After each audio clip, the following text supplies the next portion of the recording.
Bernadotte Per Olsson, director general de la Agencia Sueca de Cooperación Internacional para el Desarrollo, ASDI, Jakob Granit, rector de la Universidad de Defensa de Suecia, Robert Egnell, a todas y todos los colombianos que representan el país, potencia de la vida en el Reino de Suecia, funcionarios y representantes de las diferentes organizaciones e instituciones del Reino de Suecia, directora, ministra, ministros y funcionarios del Gobierno de la República de Colombia, representantes invitados del sector empresarial de Colombia, directores, periodistas, jefes de redacción y editores de los medios de comunicación nacionales e internacionales, en general a todas y todos los que nos acompañan. El público mayoritariamente colombiano obviamente nos lleva a hablar de Colombia y de las causas de la violencia y las posibilidades de transformación de la sociedad, del Estado y de la paz. Paz que se ha denominado en este gobierno bajo el epíteto ambicioso de paz total, y seguridad que se ha denominado en nuestro gobierno, no es un invento nuestro, es el concepto de las Naciones Unidas, seguridad humana. Los apellidos en Colombia tienen mucha importancia porque si se dice democrática, si se dice humana, si se dice ciudadana, implican políticas completamente diferentes. En la historia concreta de Colombia, difícil de entender desde puntos geográficos externos a nuestro país. Aquí vine hace 3 décadas, más o menos, no vi el sol. Hacíamos como una especie de respiro en las circunstancias difíciles internas del país para gente como nosotros, una especie de respiro porque hacíamos giras, le llamábamos así. En realidad dormíamos por ahí en la esquinita de cualquier apartamento pequeño, de cualquier colombiano, colombiana o extranjero que nos daba cobijo.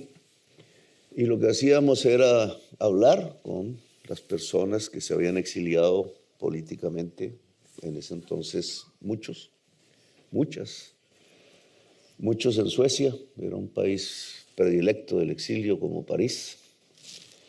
Eso nos iba dando una visión del mundo, a veces mal tramitada, repetir modelos que obviamente no eran aplicables a la perfección en un país como Colombia, pero en general una visión más rica del mundo que la que tenía la política tradicional, mucho más encerrada, localizada. Son expertos en ganarse y saben cómo unas elecciones para una alcaldía de un municipio, pero poco saben del mundo. Y ahí tenemos una ventaja que no debemos perder.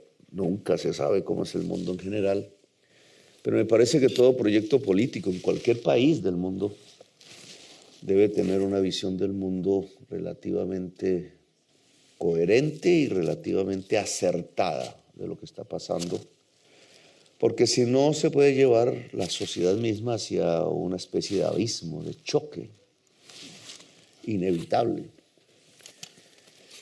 Nosotros tenemos esa relativa ventaja. Nosotros, me refiero a la gente progresista del país, de izquierda incluso, porque desde casi los inicios siempre ha tenido una especie de visión del mundo que ha cambiado con el mundo también, siempre desde un punto de vista alternativo. Por eso el encuentro con el mundo escandinavo de muchos colombianos y colombianas, difícil. Yo estuve 4 horas al norte de aquí, bajo casi 1,5 metros de la nieve, y me encontré unos campesinos de Sucre, los Rivera, los hermanos Rivera, aún los recuerdo, no sé qué se habrán hecho, que vivían en una casa aislada por allá en las montañas. Y decía, pero ¿cómo pueden estos caribeños vivir aquí? Y el porro y los vallenatos. Ellos están exiliados porque los habían acusado falsamente, nunca salieron de su pueblo, de su vereda, los habían acusado falsamente del secuestro de una señora que se llamaba Gloria Lara, que al parecer la mató y la secuestró un familiar, pero se utilizó como un instrumento de destrucción de la organización campesina, en ese momento muy fuerte, la Asociación Nacional de Usuarios Campesinos, que era excepcionalmente fuerte en el Caribe colombiano y sobre todo en Córdoba y Sucre. Y esos líderes, que eran líderes sociales, los acusaron. Y aquí vinieron a parar bajo 2 metros de nieve. Y entonces mi encuentro con Suecia fue a raíz de esa búsqueda de esos dirigentes campesinos. Y me dio la oportunidad incluso de entrar a dar una conferencia como esta en la universidad, en Uppsala, a hablar de la situación colombiana. En ese entonces el auditorio no era colombiano, era sueco, jóvenes que querían saber qué pasaba en Colombia. Y yo quería saber qué pasaba en Suecia.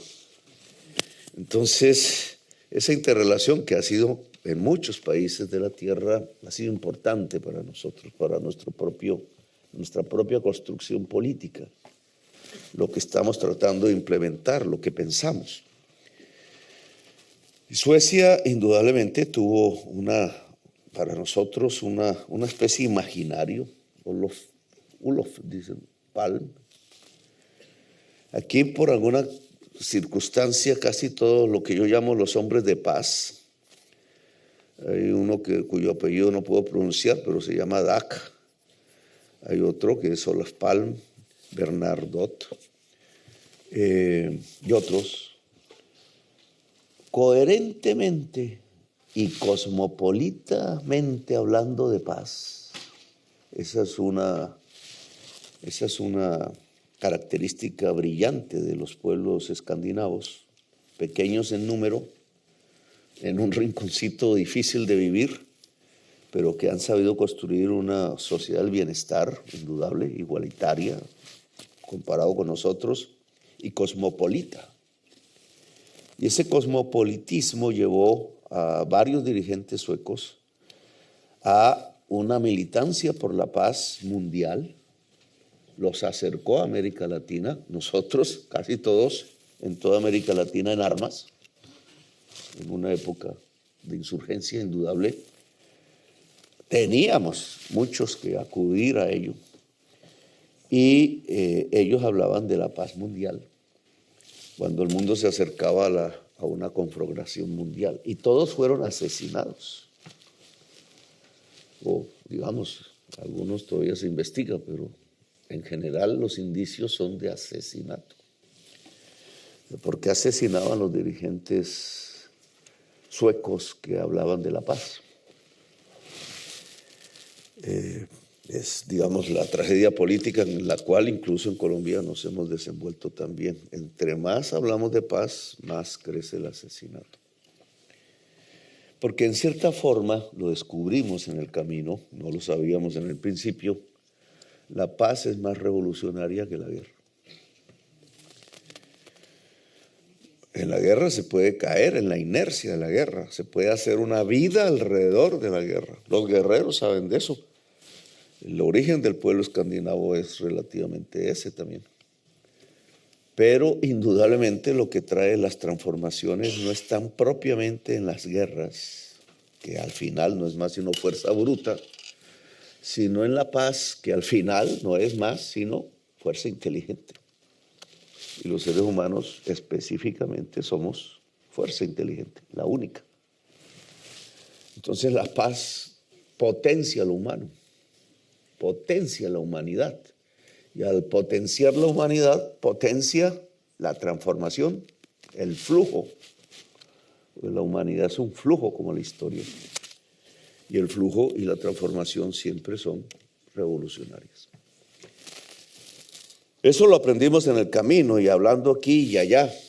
Ese fue el episodio que nos atrajo de Suecia y yo creo que Colombia ha sido atraída también por Suecia y por Noruega y por varios países. Una especie de atracción mágica que es importante explorar con mayor profundidad y con mayor intensidad. Anoche, en una reunión con reyes y reinas y princesas, para nosotros es muy difícil eso, pero digamos, es la realidad histórica del otro pueblo. En la conversación con personas, digamos, empresarios muy importantes de Suecia, de firmas muy famosas allá en Colombia, Ericsson, etcétera, señor Wallenberg, otros, AstraZeneca. En la conversación humana nos interrogábamos allí por qué Suecia llegó a estos niveles de igualdad, que suenan estridentes en la prensa colombiana, porque ayer mismo el capítulo de negociación colectiva entre los trabajadores y los empresarios en Colombia fue excluido de la discusión del Congreso de la República que queríamos tramitar como una ley de reforma laboral. Entonces fue sintomático estar reunido con los grandes empresarios suecos y al mismo tiempo presenciar vía Twitter cómo el Congreso quitaba el capítulo que llaman de la negociación colectiva. ¿Quién tendría razón en ese momento? Me preguntaba, ¿los empresarios suecos o los parlamentarios colombianos de derechas? Que son mayoría, por eso pudieron sacarlo. Y si uno coloca ese problema concreto de anoche, de ayer, con la diferencia horaria, yo creo que tienen razón los empresarios suecos. Y a raíz de eso se desató, digamos, el diálogo. ¿Dónde está la base de la igualdad que uno experimenta en Suecia y la base de la enorme desigualdad, de las mayores del mundo que uno experimenta en Colombia? Esa es una buena pregunta y por ahí podríamos explicarnos algo sobre la paz, la seguridad y la violencia. Yo siempre creí, esa es una de mis opiniones que vienen transformándose, que la violencia es un producto, cuando es interna de las sociedades, es un producto de la desigualdad social. No de la pobreza, esa es una visión simple. O sea, si se es pobre, se es violento, si se es rico, se es pacífico, no. Es más, la realidad es, y los datos dicen que eso no es así. No, sino de la desigualdad social. Si uno compara, correlaciona académicamente las variables desigualdad social con las variables tasa de homicidios, empieza a haber una correlación positiva, dicen los académicos. Corren el modelo en computador, chuchún, y sale positivo. Y eso indica que sí hay una correlación y alta. Las sociedades más desiguales del mundo, en general, son las más violentas del mundo. Y Colombia está entre ellas. Está Filipinas, está Sudáfrica y otras. Pero si uno compara esas sociedades con la tasa de homicidios, trabajo académico, pues está correlacionado. Lo mismo que si uno compara las sociedades más igualitarias con la tasa de homicidios, entonces también está correlacionado, pero por la baja tasa de homicidios. Ahí hay un interrogante, ¿por qué las sociedades con más baja tasa de homicidios tienen las más altas tasas de suicidio? Porque esa es una violencia también. ¿Y por qué sociedades con alta tasa de homicidios tienen bajas tasas de suicidio? Esa la dejo ahí en puntos suspensivos. Ojalá alguien me explicara eso en alguna conferencia. Porque es una violencia contra sí mismo. Dejo ahí en puntos suspensivos para no meterme en otras honduras. El tema es, entonces, la igualdad y la desigualdad, digamos, como arquetipos, construcciones históricas de las sociedades. Eso no se logra de un año para el otro, a menos que haya una revolución muy profunda, que las ha habido. Pero yo tenía el pensamiento que era el enriquecimiento paulatino de una sociedad y su distribución social, la distribución social de esa riqueza, es decir, la construcción de una sociedad igualitaria, lo que llevaría a reducciones sustanciales de la tasa de homicidios. Pero, es decir, que la paz es una consecuencia de un proceso de equidad social, de justicia social, le llamamos nosotros. Pero la experiencia sueca, que podría asimilarse si uno la ve un poco, claro, en los años 30 aquí casi estalla una revolución socialista. Los obreros estaban muy bien organizados, había un conflicto obrero patronal agudo, las huelgas estaban al orden del día y había partidos que ya se colocaban en la perspectiva de la insurrección, como en buena parte de Europa en los años 20. La antesala del fascismo. El fascismo es la respuesta a eso en Europa. Los nazis, su máxima expresión, matar el movimiento obrero, socialista, comunista, gitano, diverso, LGBTI, etcétera.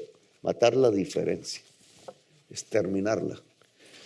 Al final Europa, después de 50 millones de muertos, o sea, de una violencia, no sé cómo serían las tasas de homicidio en ese momento, de una violencia total, la guerra total para Europa, entra a una era que hemos llamado de oro, que son la construcción de estos estados de bienestar. Pero me llamó la atención en la conversación de ayer que los empresarios suecos que reconocían ese momento de lucha obrera y cómo lo solucionaron vía un pacto obrero empresarial, donde los obreros podían elevar su nivel de vida, su salario a partir de la productividad. Ese es el pacto socialdemócrata, no a partir de extender la jornada de trabajo. Esa es la situación colombiana. La productividad que genera la riqueza social, la estabilidad laboral e incluso algo por lo cual Suecia fue famoso mundialmente, que fue permitir que los trabajadores de la empresa estuvieran en los comités de dirección de la empresa, la junta directiva llamamos nosotros. Eso en Colombia suena a subversión. Me excomulgan. No, la Iglesia Católica sería favorable a este propósito, pero me llevan al patíbulo si yo propongo lo mismo. Incipientemente lo hice porque puse un antiguo obrero de Ecopetrol en la junta directiva de la principal empresa de Colombia, que es Ecopetrol, y ahí está. Pero como un primer experimento, no como algo común, cotidiano y corriente como es aquí. Pero no fue ahí que comenzó la construcción de la sociedad igualitaria sueca, según mi interlocutor de anoche. Él la pone en el momento en que los vikingos pescadores vivían del mar, las tierras fértiles aquí eran pocas, permitían que la comunidad distribuyera los peces. Era una sociedad pobre, obviamente, comparada con hoy, y muy pobre, incluso comparada con las sociedades de ese entonces, de ahí el conflicto violento que se organizó. Pero esa actividad simple de decir que el esfuerzo de pescar en los mares no era para el que lo había hecho y se lo apropiaba, sino que podía ser distribuido, como después los botines, ahí nació una cultura de la igualdad. Está allá atrás. Y yo quería ver si eso, pensándolo en términos de Colombia, tenía también algún antecedente y alguna raíz. O sea, si algo así habíamos experimentado culturalmente, históricamente, en nuestros pilares como colombianos y colombianas. Y sí se puede encontrar, indudablemente en las sociedades indígenas, hay formas de distribución social. En las comunidades negras liberadas a sí mismas de la esclavitud, había formas de distribución social, pero hay una enorme diferencia. Mientras la distribución, llamémosla así, inicial en las sociedades vikingas era el común y se hacía con el poder que allí existía. En nuestro caso se hacía desde la resistencia. Esclavos que se liberan a sí mismos comunidades indígenas que aguantaban en las montañas el que no las conquistaran. Desde el poder lo que había era depredación, feudalismo y esclavitud. Y esa es la diferencia, en mi opinión. Eso dejó unas marcas en ambas sociedades que se fueron desarrollando ya después, bajo la historia. Nosotros nacimos en medio de la desigualdad. El poder construido alrededor de lo que hoy llamamos Colombia, que no se llamaba así antes, hace 5 siglos, es un poder de depredación, de exclusión. Por su lado más violento, el esclavismo, que es más violento que el esclavismo contemporáneo. Y un feudalismo que venía de España y que fue impuesto sobre una sociedad que no sabía de eso y que tenía más criterios igualitarios que feudales, que era la sociedad precolombina. Allí yo creo que nace una marca de la cual no nos hemos podido liberar aún. La exclusión como fórmula del poder. No es un criterio capitalista. En eso nos equivocamos incluso las izquierdas. Es un criterio feudal y esclavista, que en la Colombia contemporánea sigue siendo una marca cultural o anticultural, si queremos llamarlo así. Y es lo que provoca formas diferentes de violencia. Violencia desde abajo, violencia desde arriba. Cuando se está en sociedades desiguales, la idea de enriquecimiento acude generalmente a las armas. Cuando se está en sociedades relativamente igualitarias, no hay igualdad total. Y es una igualdad económica, no una igualdad biológica, ni intelectual, ni espiritual, porque todos los seres somos como las huellas digitales diferentes. Y esa diferencia es nuestra riqueza y nuestra individualidad, que siempre se preserva, pero en medio de una colectividad. Robinson Crusoe no existe. Y por eso el neoliberalismo se estrella contra la realidad de la humanidad. No existe un Robinson Crusoe, ni somos caballos que competimos en carrera a ver cuál es el más poderoso, porque ni siquiera los caballos compiten. El caballo que va adelante en las manadas está dirigiendo la manada, no está compitiendo propiamente como los humanos hacemos que compitan. El ser humano es colectivo y la idea de colectividad que se vuelve pecaminosa bajo las ideologías neoliberales es lo que nos ha hecho vivir en el planeta. Pero en medio de esa colectividad, indudablemente también somos individuos. En estas sociedades igualitarias, digamos, la forma de enriquecimiento es más social. No hay necesidad de recurrir a las armas internamente para enriquecerse. Se logra, digamos, ese tipo de cultura y civilización. En sociedades profundamente desiguales, la idea de enriquecimiento, que también está históricamente determinado que es riqueza, se hace acudiendo a la violencia, a las armas, de alguna forma, tanto abajo como arriba desde el poder.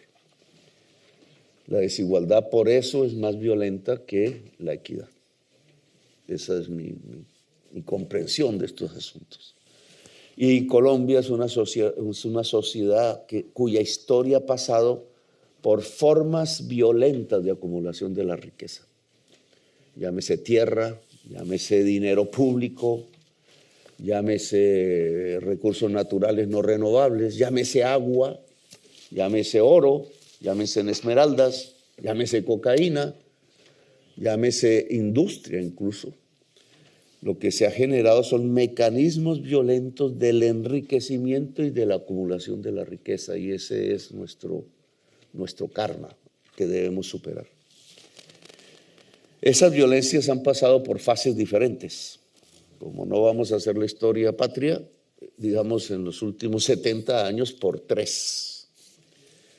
Una es la guerra, la violencia liberal conservadora, 300.000 muertos de 11 millones de habitantes.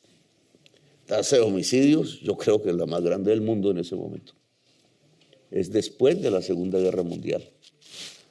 Cuando ustedes estaban haciendo el Tribunal de Nuremberg, en Alemania, juzgando a los nazis por genocidio y otras formas y crímenes de guerra, y aparecía un derecho internacional democrático, producto de una sabiduría, la de superar la guerra y el conflicto humano, incluso de cómo humanizar el conflicto humano armado, incluso la guerra, los protocolos de Ginebra, etcétera. Ese derecho internacional que se construye allí y que tiene, yo creo que su raíz simbólica más clave en el tribunal de Nuremberg, a pesar de que colgaron a los nazis, los mataron. Al mismo tiempo, exactamente en la misma fecha, estalla la violencia liberal conservadora en una dimensión mayor por el asesinato de Jorge Eliezer Gaitán en Colombia. Los uniformes del ejército que salen a reprimir la insurrección popular el 9 de abril del 48 son uniformes alemanes. Por eso en las fotos, que le da uno escalofrío, pues esas son las paradojas de la historia, las fotos viejas de la ciudad de Bogotá en insurrección, las hogueras, los edificios quemados, el pueblo en las calles desorganizado, incluso embrutecido por el alcohol. No había ahí una vanguardia política que dijera la toma del poder. En algunos lugares sí sucedió de Colombia, poder obrero. En Barranca Bermeja, por ejemplo, así se creó Ecopetrol, la Junta Revolucionaria del Magdalena Medio, y en otras partes pequeñas. Pero en Bogotá, las fotos muestran una insurrección popular, barricadas, etcétera, y un ejército vestido como el ejército de la Wehrmacht. Entonces, digamos, la foto es evidente lo que iba a pasar, porque esos ecos mundiales que se habían vivido en Europa, como hace 2 siglos, desde un punto de vista positivo, la idea de la democracia, la independencia y la libertad, esta vez entraron también a Colombia, pero bajo las ideas de Mussolini, Franco y Hitler. Colombia nunca hizo catarsis de esa vinculación ideológica. Nunca el Partido Conservador, que hoy es un partido actuante, así lo ha sido todo este tiempo, legal, pero el Partido Conservador en esa época, en el gobierno, Ospina Pérez, que asciende por elecciones, por la división liberal entre Gabriel Turbay y Gaitán, 46 embajadores del Partido Conservador, que publicaba en sus diarios conservadores los discursos de Mussolini y de Franco, y hacía pues eco de ese tipo de planteamientos. Como no había una comunidad judía enorme a la cual echarle la culpa de todo, como en Alemania, entonces inventaron la tesis de que eran los liberales, los judeo-bolcheviques de Colombia, eran liberales, eran mayoría, era un país mayoritariamente rural. Y entonces lo cogieron como el objetivo, tal cual los franquistas, los fascistas y los nazis, de exterminio a sangre y fuego. Y lo hicieron. Y parte de lo que hoy vemos de la violencia colombiana, sus peores aspectos, nace ahí. Lo que pasa es que no se ha evidenciado en Colombia. Es decir, que tenemos una especie de fascismo desarrollado desde el poder, yo no diría silvestre, sino incógnito. Pero es la forma de proceder. Es una forma de proceder fascista. La eliminación física de la diferencia. Por eso en la historia contemporánea ustedes ven no solo el genocidio contra el pueblo liberal, que siendo rural se defiende, y entonces aparece lo que habíamos aprendido los españoles cuando resistieron a los franceses en su invasión, allá en el principios del siglo XIX, la guerrilla. La guerrilla es un invento español. Ni siquiera diría eso, es un invento humano cada vez que hay una debilidad militar ante algo mucho más fuerte. Lo ha utilizado la humanidad muchos tiempos. Pero la izquierda latinoamericana, a diferencia de muchas izquierdas, recogió venía por el mundo español y lo reprodujo a través del liberalismo y el país se llenó de guerrillas. Y se volvió una guerra civil, tal cual España, pero sin ser muy conscientes de lo que era. Esa es la primera violencia de esta época. 300.000 muertos de 11 millones de habitantes. Hoy no vivimos una violencia así. Ni podemos pensar que se puede tratar la violencia actual colombiana como se trató la de aquella época. En aquella época tuvimos como colombianos, yo obviamente no estaba ahí, una idea genial. Porque en medio de esta barbarie, donde había genocidio, donde había masacres, donde la población civil era pasada por las armas literalmente, hogueras, digamos, de cuerpos humanos, 300.000 muertos, ¿cómo se superó? Y esa es una pregunta que nosotros debemos hacernos, porque es importante para la resolución de los conflictos. ¿Cómo salimos nosotros de la violencia? No fue con un tribunal de Nuremberg, no lo hubo. El gobierno conservador hizo igual que Franco en Europa. Se alió con los norteamericanos explícita y totalmente para no ser juzgados por genocidio. Eso hizo Franco. Por eso Franco sobrevivió hasta que murió, no hace mucho. Así se hizo en Colombia. Nos fuimos a la guerra de Corea, que nada tenía que ver con nosotros. Nuestros abuelos murieron ahí en los campos de batalla. El Batallón Colombia se creó ahí. Aprendimos a hacer las guerras, porque desde ahí tenemos un ejército que sabe hacer una guerra. No en teoría, no ha dejado de combatir desde entonces. Pero eso de ir a Corea, donde ni habíamos sido invitados, ni teníamos mucho que hacer históricamente, en un pueblo mucho más pobre que nosotros, hoy mucho más rico que nosotros, fue porque no queríamos, o no querían los dirigentes conservadores del entonces, Laureano Gómez, que era profascista, ser juzgado por crímenes de guerra y genocidio. Ese fue el costo. Y a partir de ahí, una marca que nos sigue hasta hoy, la impunidad judicial. Es decir, los crímenes más graves cometidos en Colombia desde esa época hasta la fecha no son juzgados. Solo ahora recién empieza a expulgarse, y la tensión que provoca, a eso le llamamos la verdad, es una tensión casi que total, para poner la palabra total, ahora que hablaron de guerra total, total. Es la verdad la que desnuda el poder en Colombia. Y al desnudar el poder en Colombia, lo transforma, lo cambia. Por eso soy yo presidente. Si no, no hubiera sido posible.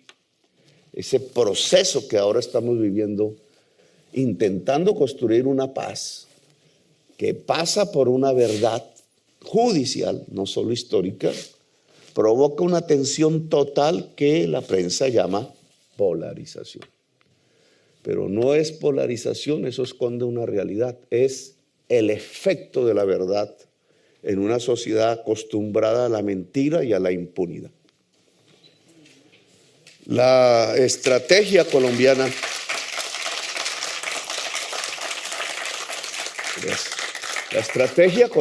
de aquella época, de nuestros abuelos, para salir de esa mortandad, años 57 al 64, fue convocar el poder constituyente. Esto también es, hoy, si lo pronuncio hoy, me demonizan. Lo estoy haciendo, pero en aquella época fue convocar el poder constituyente. Es una idea, en mi opinión, genial. Los dirigentes liberales conservadores, ambos de lo que llamamos la oligarquía colombiana, se reunieron en un pueblo de España, bajo Franco. Allá estaba Laureano Gómez, y llegaron los yeras liberales, descendientes de, no lo voy a explicar aquí porque me alargo demasiado, de lo que se llamó la Revolución en Marcha, que inauguró Pumarejo, y antes varios dirigentes liberales ya muy proclives a transformaciones modernas y democráticas de la sociedad colombiana. Plantea la reforma agraria, López Pumarejo, año 36, plantear la legalización de los sindicatos, plantear las negociaciones colectivas. Es decir, en la misma época que Suecia lo planteó y muchos otros pueblos, un pacto obrero patronal se planteó en Colombia. Nosotros no estábamos atrás en la historia. Se planteó en 1936 y se hizo constitución. Es decir, era una sociedad con ganas de avanzar en realidad, a pesar de sus desigualdades. Solo que la respuesta a ese pacto, a esa reforma constitucional que se denominó la Revolución en Marcha, fue la violencia. Fue el fascismo, desatado lamentablemente por el Partido Conservador. Y se extendió como una hoguera terrible. Terminamos como los españoles, sin la claridad ideológica. Y para salir de ahí, entonces se recurrió a un pacto oligárquico de élites, pero que convocaron el poder constituyente. Ese es el acuerdo de Benidorm, creo que se llamaba el lugar. El plebiscito se da bajo una dictadura, paradoja, pero no era una dictadura, eran militares en el poder, pero no era propiamente una dictadura, era el intento de transitar de una enorme violencia hacia una sociedad más pacífica. El ejército, contrario a lo que sucedió en América Latina, ese ejército jugó el papel de la transición hacia la paz. Fue el que propuso la amnistía a los guerrilleros liberales. Y se creó el ambiente. La población como nunca antes salió a votar, el mayor nivel de participación política de la historia de Colombia en votos, y votó por la paz, y a través de una figura que ese fue el invento colombiano, distribuir el poder político entre los liberales y los conservadores de manera milimétrica y alternarse en el poder durante 16 años en lo que se llamó el Frente Nacional. Sirvió y fue efectivo para acabar una violencia de 300,000 muertos. Pero empezó la otra.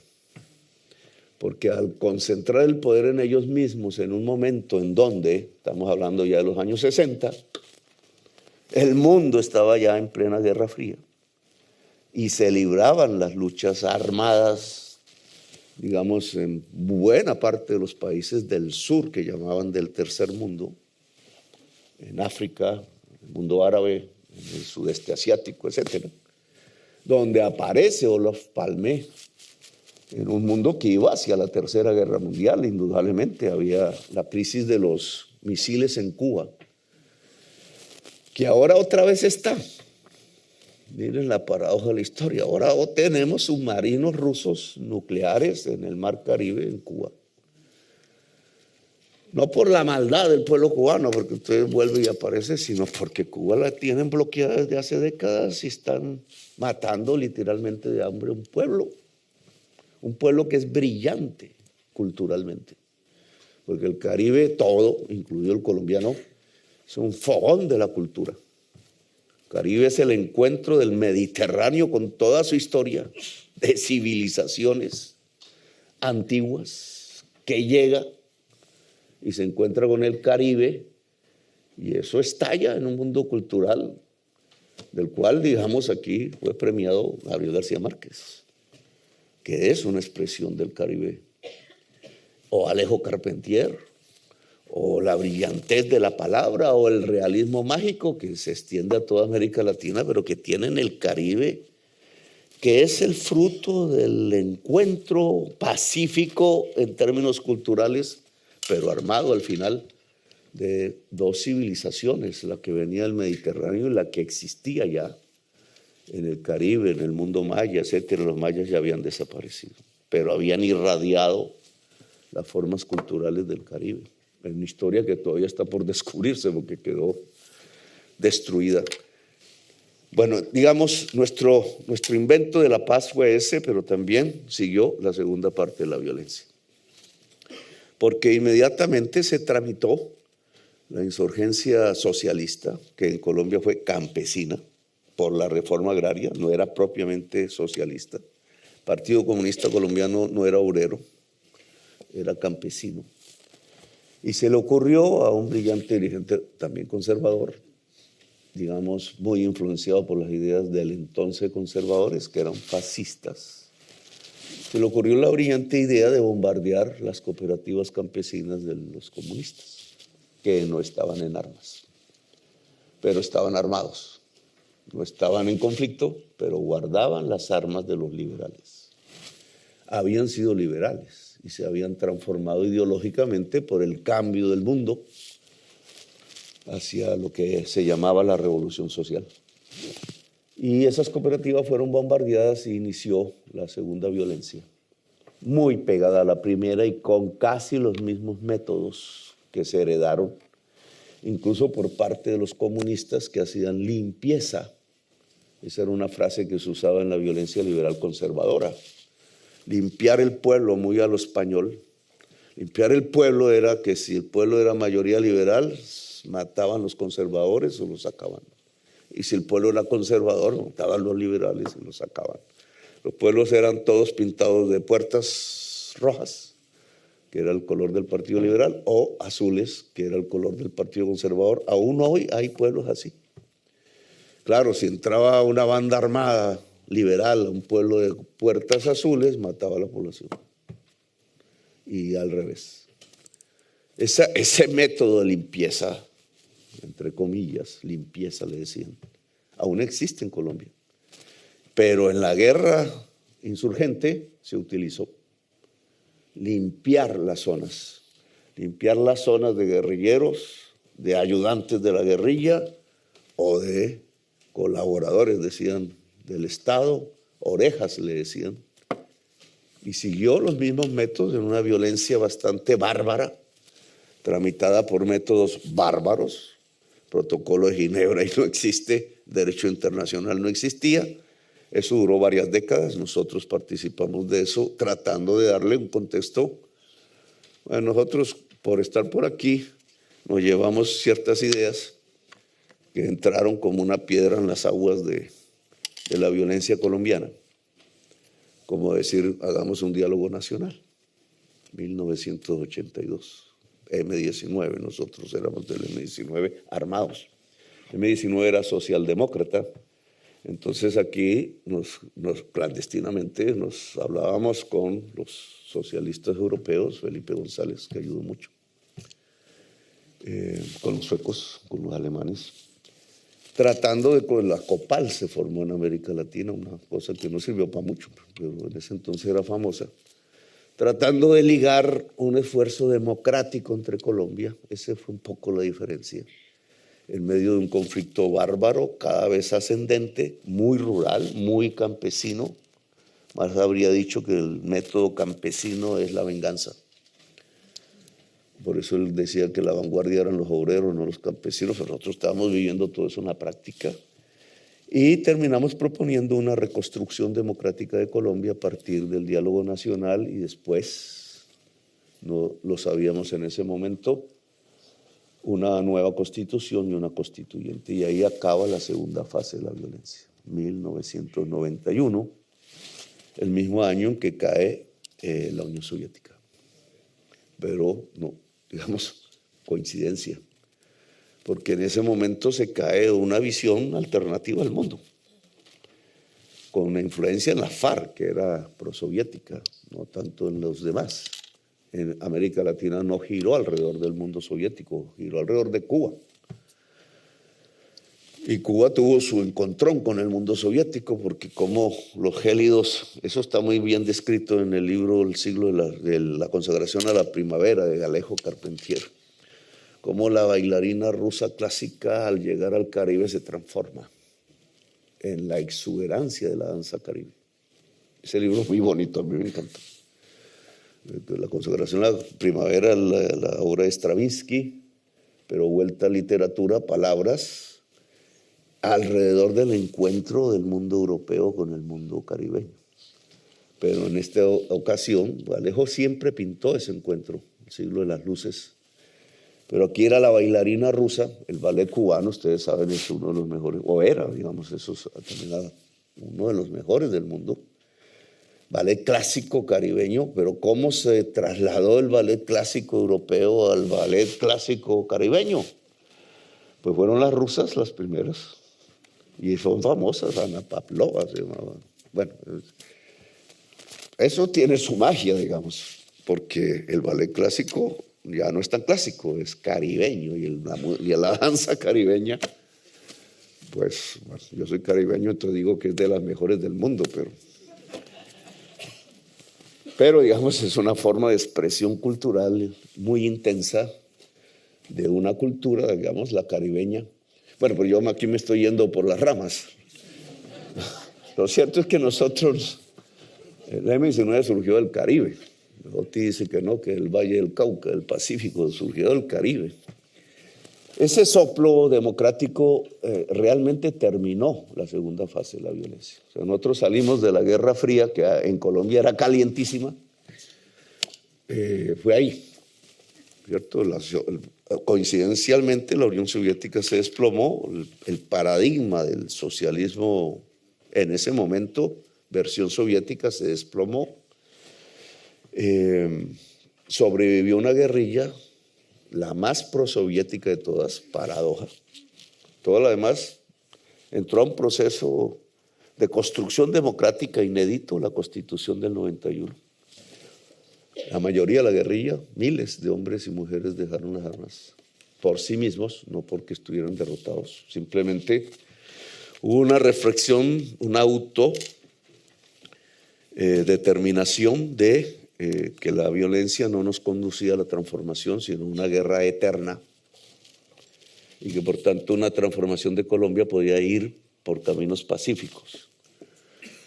Tampoco hemos podido decirlo fehacientemente, porque inmediatamente hicimos la Constitución del 91, un poco antes, aniquilaron todo un partido político, 5.000 militantes asesinados en una alianza nueva, inédita, que eran las facciones más de derecha del Estado colombiano con el narcotráfico, usando el ejército, que había sido factor de paz en la pasada violencia. Aquí lo llevaron a ser parte de la guerra, en una instancia que comenzó, digamos, con la oscuridad, muy determinada por lo que llamaron en el mundo el escándalo Aire en Contras. Esa fase, digamos, de querer un proyecto democrático a vía pacífica, está en veremos. Es decir, ahí hay que poner puntos suspensivos. La FARC decidió continuar en las armas, pero sin campo soviético, siendo prosoviéticas. Timochenko se llama el comandante. Hablaban en ruso. Se habían educado de jóvenes en Checoslovaquia, etcétera, como todo ese mundo. Y caído el paradigma, decidió empezar a financiarse de un impuesto sobre una nueva plantación que existía en Colombia solo por fines indígenas y religiosos, que era la hoja de coca. Pero ya existía la mafia colombiana. La mafia colombiana era urbana, de origen popular, no era rural, era comerciante y básicamente construida sobre las rutas de los viejos contrabandistas caribeños que rompían el monopolio español y que las habían utilizado para enviar marihuana a los Estados Unidos. Reconstruyó las rutas y empezó prácticamente el origen del narcotráfico colombiano. 1982, en 1991, empieza una ruralización del narcotráfico a partir de plantar en la misma Colombia la hoja de coca que no se plantaba, estaba en Bolivia y Perú. Los narcotraficantes colombianos eran específicamente eso, transportadores, productores de cocaína y transportadores de cocaína hacia Estados Unidos. Ahí comienza la tercera fase y la que tenemos. En dimensiones como tasa de homicidio cada vez menor. Nosotros decimos la violencia colombiana, pero nada es equiparable a la violencia de mediados del siglo XX. Cada vez es de menor intensidad. cada vez se localiza más. No es una violencia nacional. Los proyectos armados nacionales ya no están. Los proyectos armados nacionales se configuraron para tomarse el poder, como los proyectos nacionales contrarrevolucionarios se configuraron para detener la toma del poder. Ese conflicto se acabó. Tenía obviamente banderas ideológicas de uno y otro lado. El de actual no. Son conflictos territoriales ligados al mundo, no ligados al poder político central de Colombia. Y esa es la diferencia de la tercera fase. Y es donde tenemos que actuar y donde estamos actuando nosotros ahora como gobierno. De la insurgencia pasamos al gobierno.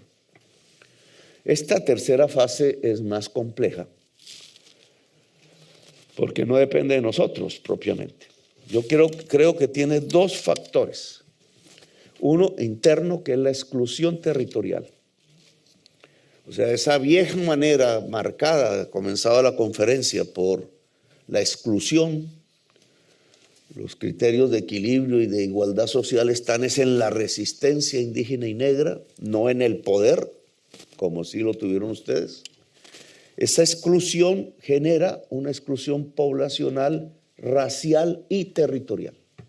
En Colombia hay un racismo exacerbado, aunque no se reconoce, igual que no se reconoció el fascismo.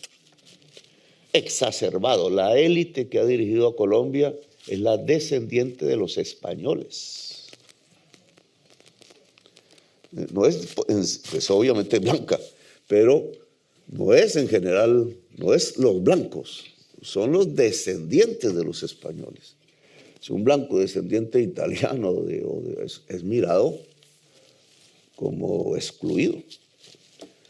Esos no pertenecen a la élite, los descendientes de franceses, los que llegaron por ahí aventurando, mucho menos los árabes, que llegaron. Los árabes están en la marca inicial de la nacionalidad colombiana porque eran los marineros que venían en las carabelas derrotados en ese mismo año por los conquistadores españoles, que no dejaron que la cultura árabe pudiera permanecer en la península ibérica. La cristianizaron y siguieron de largo hacia el Caribe. E hicieron lo mismo. Esa es un poco parte de nuestra tragedia histórica. O sea, la que ellos llaman la reconquista, que es el mío sí campeador, que empieza a sacar a los árabes, a la cultura árabe, no a los árabes. Y sigue en el mismo año 1492, cuando toman Granada, siguen hacia América. La descubren según ellos. Pero ese es un descubrimiento para ellos. Nosotros también descubrimos a los españoles. Porque en Colombia, en Chiribiquete, hay unos murales, yo le llamo la Capilla Sistina rupestres, lo mismo que acá, pero de hace 20.000 años.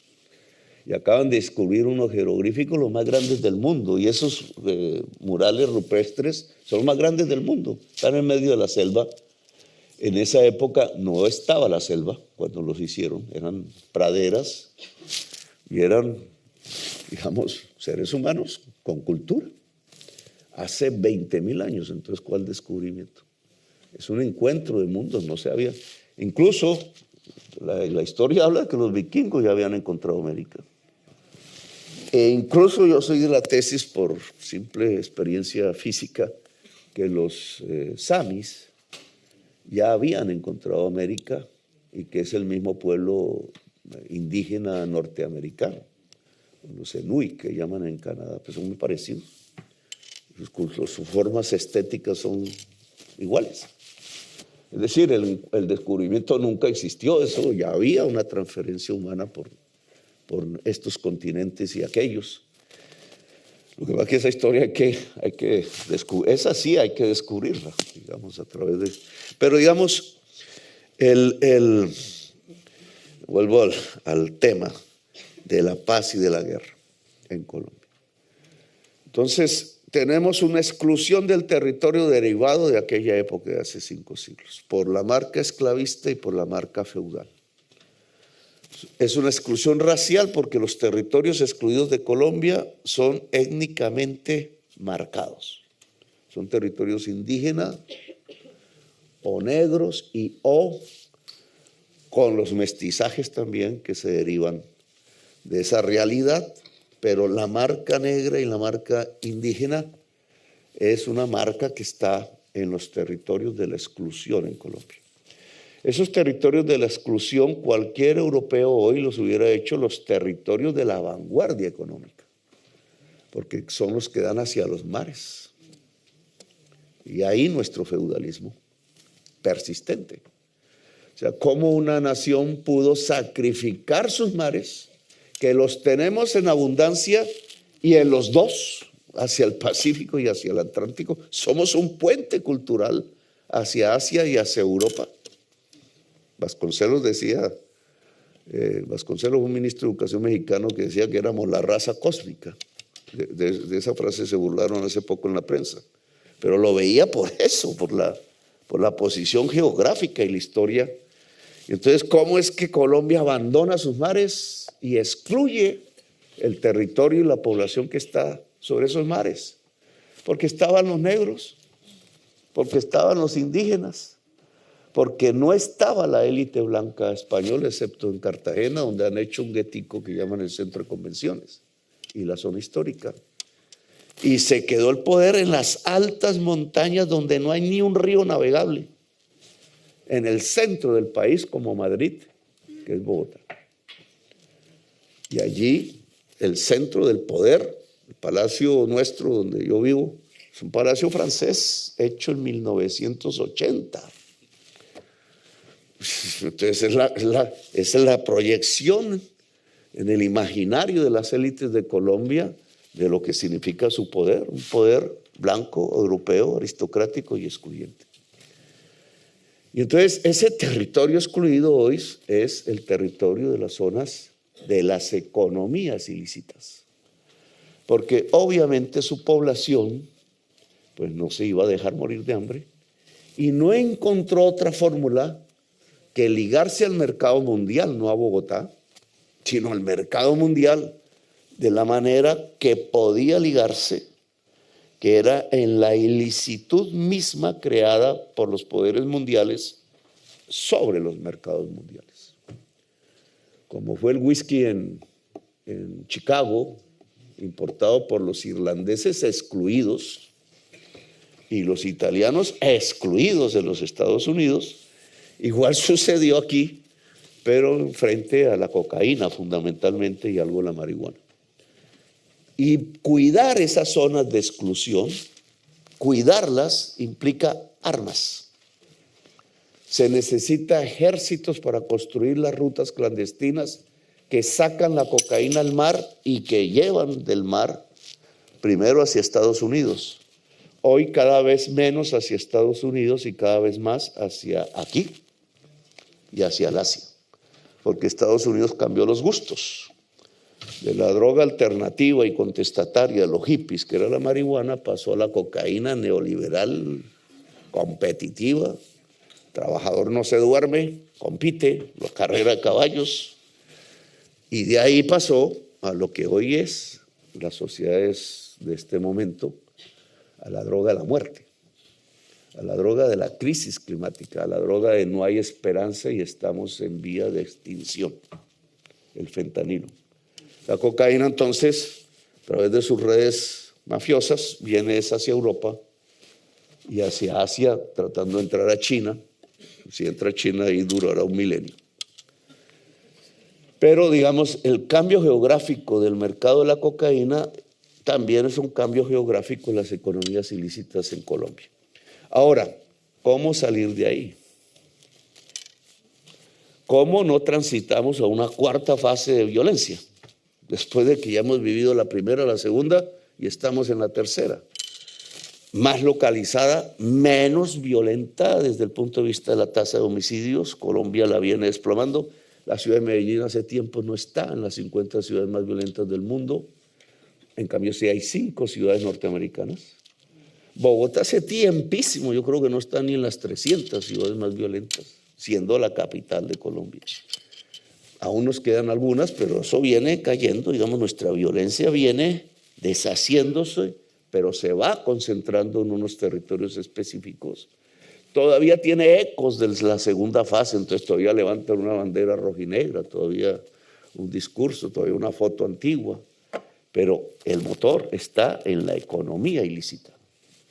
Todavía hay comandantes guerrilleros de la segunda fase, indudablemente, viejos, canosos como yo, más canosos. Han muerto naturalmente, digamos, ya en un combate, se han engordado un poco, pero son ecos, ya no es el determinante de la violencia de hoy. Eso sería una confusión tenerlo así. Pueden tener salidas, indudablemente son políticas, porque cuando hay ideología hay política. Y la política es una forma relativamente eficaz de resolver la violencia. Pero esta de las economías ilícitas propiamente, que es la que domina, tiene que tener una salida económica, no política. No es política lo que se está proponiendo. Cuando se acerca Oti Patiño, que es nuestro comisionado de paz, a hablar, pues no plantean propiamente una agenda política, es que queremos que las elecciones sean así, asá, no sé qué, no. Es un problema económico. ¿Qué van a hacer con este territorio? El territorio excluido de Colombia. ¿Cómo puede prosperar este territorio? Esa es la conversación. ¿Qué van a hacer con nosotros, dicen ellos, jurídicamente? Es un problema de negociación jurídica y de inclusión económica. Ahora, ¿cómo se incluye el Pacífico colombiano? ¿Cómo se incluyen las zonas negras, llamamos nosotros, de población negra, las zonas indígenas, las zonas del Caribe empobrecido, las zonas que distantemente están en desigualdad social con el centro político del país, como en la ciudad de Bogotá, que es una ciudad, no es Estocolmo? Podemos tener un poquito de Estocolmo en el norte de Bogotá, ¿cierto, embajador? Más o menos se puede. Pero si vas al sur, estás en otra ciudad. Una ciudad de 8 millones de habitantes. En solo 15 kilómetros, si uno hace el recorrido, estás en la pobreza más grande versus la pobreza más grande. Lo mismo es Cartagena, nuestra ciudad hermosa, o cualquier otra. ¿Cómo se incluye el sur de Bogotá social, económica y políticamente? Tareas que nosotros ya como gobernantes hemos tratado de dar respuesta, no solo desde afuera, pero así en el país, como el territorio excluido de Colombia por una dinámica de poder excluyente, indudablemente, y ahora absorbido por mafias armadas de tipo multinacional. En esos pueblos lejanos llegan croatas, llegan albaneses, llegan serbios, llegan franceses, llegan españoles, llegan norteamericanos. Pero todavía no hemos pillado el primer sueco, pero a lo mejor llega a negociar como si fuera una bolsa, un Wall Street, pero de la cocaína. ¿Cómo ese territorio lo incluimos y entonces las armas dejan de tener sentido? Ese es, digamos, el reto. Ahí hemos hablado todos los días de cómo la matriz de inversiones públicas del Estado colombiano deja de ser el poblado de Medellín y el norte de Bogotá y pasa a ser el Chocó, el Cauca, Nariño, los sures caribeños, Bolívar, Córdoba, Sucre, los campesinos. ¿Cómo se hace una reforma agraria? ¿Cómo nos están poniendo trabas para que no lo hagamos? O sea, para mantener un estado quo de desigualdad, pero también de privilegio, porque es que la cara de la desigualdad social es que arriba hay unos privilegios construidos absolutamente irracionales. Si no, no habría desigualdad. Enormes. Entonces, si vamos a afectar esos privilegios, ¿cómo no nos dan un golpe de Estado? ¿Cómo subsistimos? ¿Cómo vivimos? ¿Cómo no se devuelve la ola política para refrendar más esos privilegios? Que ya hay candidatas lanzadas para el efecto, lamentablemente, mujeres. ¿O no, Gabriel? ¿Cómo defender los privilegios a fuerza? Pues claro, una sociedad más igualitaria tiene que romper los privilegios. Pues, incluso los nuestros, que es una sociedad jerarquizada de castas, no de clases. Las clases se dividen frente a la producción En Colombia casi no hay producción. Entonces la división social no atraviesa el criterio sociológico de la clase social, sino de la casta, que es previo, que es premoderno, casta con marca racial, etcétera. Entonces, digamos, ese es el reto de hoy, y ese es el reto del gobierno, y ese es el reto de esta época. Si lo logramos bien, yo he pedido, como los liberales y conservadores antaño, o como el proceso de paz que solucionó la segunda fase, que fue otra convocatoria al poder constituyente, la Constitución de 1991, convocar el poder constituyente para incluir el territorio. Ustedes dicen ahora que es para la reelección. Eso. Aquí hay reelecciones, pero yo le tengo aversión a los adictos al poder, que hay en la izquierda y hay en la derecha. La adicción al poder no se diferencia por ideologías, sino por talantes personales. El adicto al poder siempre mata, porque para mantenerse en el poder tiene que matar. Y en el poder el asesino es un genocida. Porque el poder dimensiona la capacidad de asesinato. Se vuelve un genocida. Bueno, esos ejemplos están en todo el mundo. Pero aquí en concreto este es nuestro reto. ¿Cómo incluimos el territorio y la matriz de inversiones del Estado? Se invierte para incluir el territorio excluido y hacer prosperar sus sociedades con un criterio de prosperidad que está marcado por la cultura. No es lo que nosotros creemos, imponerlo, porque ahí generamos otra violencia, sino cómo se desarrolla como la flor, que era el criterio de desarrollo económico en su acepción más clásica y se transformó fue en una imposición. O sea, ser como nosotros, eso no puede ser. Ser como ellos quieren ser desarrollando su prosperidad. Ese es el reto de la actual violencia. La posibilidad de pasar a una era de paz, como la mayoría de las naciones del mundo, sí está a la vuelta de la esquina. Pero implica una transformación de Colombia. Nosotros diríamos revolución, pero para ser más, una transformación de Colombia. Porque tiene que romper privilegios, esquemas raciales, esquemas de exclusión. Tiene que abrirse a una democracia. La democracia es plebeya. Siempre la democracia ha sido plebeya. Aquí los obreros han sido primeros ministros, ¿cierto?